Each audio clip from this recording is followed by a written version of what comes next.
I see that you're really looking forward to making some editor friends and gaining some recognition for your edits. Let's see how you can achieve this. You can share your edit with the rest of the community by tapping on this button. You can share it on different apps such as Instagram, TikTok, and YouTube. Tap here to save it to your device. When you post your edits on social media, make sure to mention VideoStar app and use some of our hashtags. This is how we'll find your video and you will have a chance to be reposted, unless your video has swearing in it or any kind of violence.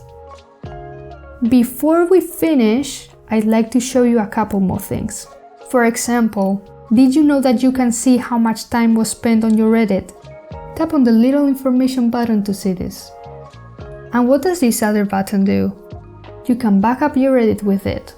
Remember, VideoStar doesn't have accounts. The videos are only stored in the device they were created in unless you back them up. If you ever have to delete the app or want to have your edits on another device, check out these tutorials. Tap the scissors to continue editing your video. Wait, what's this other button for? Oh no, I've lost my edit. I'm just kidding. You can get it back by tapping this other trash can, or delete it forever if you want to.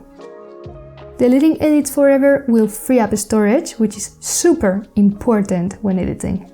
Otherwise, VideoStar can start acting up. If you're struggling with low storage issues but don't know how to free some up, check out this other tutorial.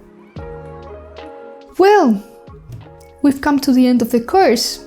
Now that you've mastered the basics of VideoStar, you are more than ready to start with our second course.